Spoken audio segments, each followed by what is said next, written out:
नमस्कार दोस्तों, स्वागत है आपका आज के मुख्य समाचार में, जिसमें सबसे पहले और बड़ी खबर में आपको बताएंगे कि मध्य प्रदेश के चुनाव में सिंधिया को चुनौती देने आ रही हैं प्रियंका गांधी। ग्वालियर चंबल का हाल आपको बताएंगे। दूसरी खबर में जिक्र होगा कि सीधी पेशाब कांड से बीजेपी के आदिवासी नेता हुए आहत, दे दिया इस्तीफा, जिससे बीजेपी को बड़ा झटका।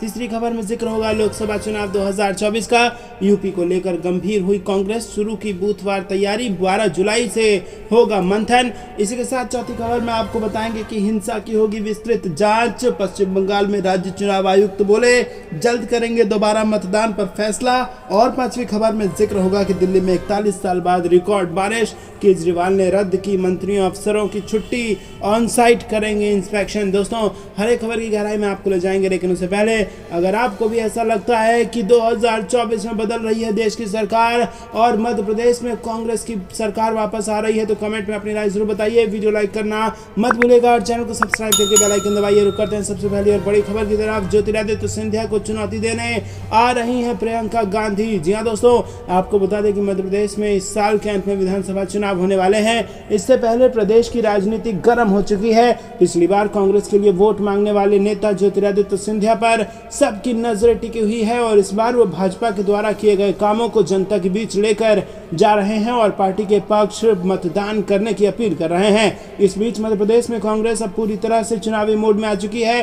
पार्टी को चुनाव जीतने की जिम्मेदारी प्रियंका गांधी के कंधों पर है और वो महाकौशल के बाद ज्योतिरादित्य सिंधिया के गढ़ में ग्वालियर पहुंच रही हैं। कांग्रेस महासचिव प्रियंका गांधी 22 जुलाई को ग्वालियर में बड़ी सभा को संबोधित करेंगी, जिसको लेकर तैयारियां जोरों पर चल रही हैं। और प्रियंका गांधी के दौरे को लेकर केंद्रीय मंत्री ज्योतिरादित्य सिंधिया ने पिछले दिनों कहा था कि अतिथियों का स्वागत करना ग्वालियर की परंपरा है। रुक करते हैं अगली ब्रेकिंग न्यूज की तरफ। सीधी पेशाब कांड से बीजेपी के आदिवासी नेता हुए आहत, दे दिया इस्तीफा, पार्टी को बड़ा झटका। जी हां दोस्तों, आपको बता दें कि मध्य प्रदेश में चुनावी साल है और इस बीच कई घटनाएं ऐसी सामने आ रही हैं जिससे बीजेपी को एक के बाद एक झटके लग रहे हैं। इस बीच सीधी पेशाब कांड उजागर होने से पार्टी की मुश्किलें और बढ़ गई हैं। देश भर में किरकिरी के बाद अब पार्टी को बड़ा झटका लगा है। राज्य में लगातार आदिवासियों पर अत्याचार की घटनाओं से बीजेपी के आदिवासी नेता आहत और नाराज होने लगे हैं, जिसके चलते वो पार्टी का दामन भी छोड़ रहे हैं। शनिवार को पार्टी के आदिवासी नेता विवेक कोल ने इस्तीफा दे दिया है। सीधी जिले से कोल समाज के भाजपा जिला महामंत्री विवेक कोल ने पार्टी से इस्तीफा दे दिया है और उन्होंने एक वीडियो जारी कर इस बात की जानकारी दी और साथ ही सीधी विधायक केदारनाथ शुक्ला पर जमकर आरोप भी लगाए। उन्होंने इस्तीफे में आदिवासियों पर अत्याचार से आहत होने की बात कही और साथ ही कहा कि सीधे पेशाब कांड से वो व्यथित है। विवेक कोल ने सीधी विधायक केदारनाथ शुक्ला पर आरोप लगाते हुए कहा कि विधायक शुक्ला का सीधी के कलाकारों और पत्रकारों को नंगा करके थाने में पिटवाना तो चल ही रहा था, अब इनके प्रतिनिधि ने आदिवासी कोल समाज के एक भाई के चेहरे पर पेशाब कर दी, जिस कारण वो पिछले 3 दिनों से बहुत व्यथित हैं और सो नहीं पा रहे हैं और इसीलिए उन्होंने इस्तीफा दे दिया है। रुक करते हैं अगली ब्रेकिंग न्यूज की तरफ। यूपी को लेकर गंभीर हुई कांग्रेस, शुरू की बूथवार तैयारी, 12 जुलाई से होगा मंथन। लोकसभा चुनाव 2024 से जुड़ी ये बड़ी खबर। जी हां दोस्तों, लोकसभा चुनाव में सियासी परचम लहराने को बेताब कांग्रेस ने बूथवार तैयारी शुरू कर दी है और इस बार बूथ प्रबंधन को लेकर नई रणनीति तैयार की गई है। इसके तहत अलग अलग विभागों को अलग अलग क्षेत्र के बूथ का लक्ष्य दिया जाएगा। सियासी रणनीति को अमली जामा पहनाने के लिए 12 से 20 जुलाई के बीच प्रदेश कार्यालय में मंथन होगा।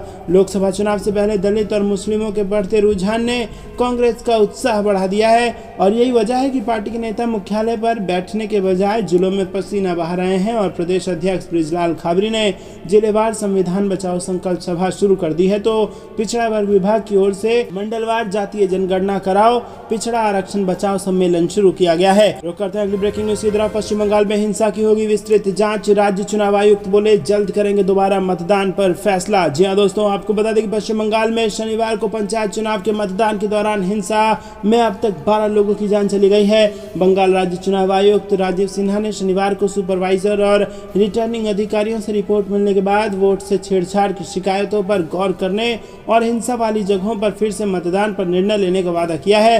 राजीव सिन्हा ने कहा कि दिन के मतदान के दौरान हिंसा की घटनाओं की सबसे अधिक शिकायतें 4 जिलों से आई हैं और चुनाव प्रक्रिया की समीक्षा करते समय इन सभी जिलों को ध्यान में रखा जाएगा। और इस बीच SEC को विभिन्न राजनीतिक दलों से काफ़ी आलोचना का भी सामना करना पड़ा। सिन्हा का कहना है कि पुनर्मतदान पर फैसला रविवार को लिया जाएगा, जब सुपरवाइजर और रिटर्निंग अधिकारी मतदान प्रक्रिया की जांच और समीक्षा करेंगे। उन्होंने कहा, मुझे कल रात से हिंसा और झड़पों की जानकारी मिल रही है। इस घटनाओं पर सीधे मुझे और नियंत्रण कक्ष के फ़ोन नंबरों पर कॉल की गई। दोस्तों, रुक करते हैं अगली ब्रेकिंग न्यूज़ की तरफ। दिल्ली में 41 साल बाद रिकॉर्ड बारिश, केजरीवाल ने रद्द की मंत्रियों और अफसरों की छुट्टी, ऑन साइट करेंगे इंस्पेक्शन। जी हाँ दोस्तों, आपको बता दें कि यहाँ पर राष्ट्रीय राजधानी दिल्ली में बारिश से पूरा सिस्टम चरमरा गया है। जगह जगह पानी भर गया है, सड़कों से लेकर गलियों और अंडरपास तक में जल जमाव है। कीचड़ ने रास्ते रोक दिए हैं, लोगों की परेशानियां और मुसीबतें बढ़ गई हैं। और इस बीच दिल्ली की अरविंद केजरीवाल सरकार पूरे मैन पावर के साथ हालत से निपटने के लिए ग्राउंड में उतर आई है।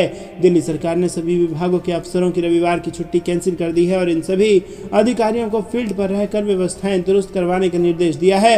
बता दें कि दिल्ली में 41 साल बाद रिकॉर्ड बारिश हुई है और मौसम विभाग ने बताया कि दिल्ली में रविवार सुबह 8:30 बजे तक 24 घंटे में 153 मिलीमीटर बारिश दर्ज की गई है।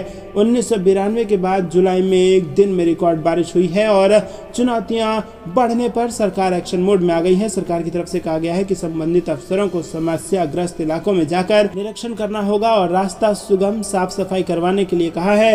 दोस्तों, रुक करते हैं अगली ब्रेकिंग न्यूज की तरफ। वसुंधरा राजे के कार्यक्रम स्थल पर लगा 2 लाख का जुर्माना, विभाग के बफर एरिया में बिना परमिशन आयोजन का आरोप। जी हाँ दोस्तों, आपको बता दें कि राजनीतिक द्वेषता हो या नियम का हेरफेर, लेकिन राजनीति अब धीरे धीरे व्यक्तिगत आरोप प्रत्यारोप के साथ सीधे तौर पर नुकसान पहुंचाने की होती जा रही है। अगर नेताओं में तीखी प्रतिद्वंदिता हो तो एक दूसरे के खिलाफ वाक युद्ध ही नहीं, जहां मौका मिलता है एक दूसरे का नुकसान करने में भी नहीं चूकते। हालांकि इस नुकसान करने के पीछे राजनीतिक कारण हो सकते हैं, लेकिन नियम और कानून का सहारा भी ले लिया गया है। और ऐसा ही एक मामला कोटा बूंदी संसदीय क्षेत्र में देखने को मिला, जहां पूर्व CM वसुंधरा राज की सभा स्थल पर वन विभाग ने 2 लाख रुपए का जुर्माना ठोक दिया। दोस्तों, आपको बता दें कि ACF तरुण मेहरा ने बताया कि वन क्षेत्र में सभा स्थल पर गंदगी करना, वन विभाग की जमीन पर गड्ढे करना, टेंट लगाना, पेड़ पौधे झाड़ियों को काटने के कारण ये जुर्माना लगाया गया है। उन्होंने कहा कि बिना परमिशन के वन क्षेत्र में आने पर वाइल्ड लाइफ एक्ट के तहत ये कार्रवाई की गई है। जो भी आयोजक हैं उनके खिलाफ ये जुर्माना लगाया गया है। उन्होंने कहा कि जहां UIT ने परमिशन दी थी वहां इन लोगों ने टेंट नहीं लगाया और सूखा देखकर वन विभाग की जगह पर कार्यक्रम किया, जिससे यहां वायलेंस हुआ है। और जिस जगह पर कार्यक्रम हुआ वो शंभुपुरा क्षेत्र डाबी विभाग बूंदी की रेंज में आता है और इस मामले में डाबी रेंजर ने कार्रवाई कर दी है। तो दोस्तों, यहाँ पर आपको बता दें कि बिना परमिशन के आयोजन का आरोप लगाकर 2 लाख का जुर्माना वसुंधरा राजे के कार्यक्रम स्थल पर लगा दिया गया है। रुक करते हैं कि ब्रेकिंग न्यूज की तरफ। बीजेपी से डरने की जरूरत नहीं, CM स्टालिन का कार्यकर्ताओं को संदेश, लोकसभा चुनाव पर करें फोकस। जी हाँ दोस्तों, आपको बता दें कि तमिलनाडु के मुख्यमंत्री MK स्टालिन ने रविवार को भाजपा पर निशाना साधा और उन्होंने कहा कि अगर बीजेपी के विरोधी का मतलब तमिलनाडु में DMK शासन के लिए खतरा है तो भी उनके लिए चिंता की कोई बात नहीं है। साथ ही स्टालिन ने कहा है कि हाल ही विपक्षी दलों की बैठक पर प्रतिक्रिया दी और केंद्र की सत्ता पर कौन कब्जा करता है इस पर ध्यान केंद्रित करने के बजाय ये सुनिश्चित करना अधिक महत्वपूर्ण है कि एक निश्चित व्यवस्था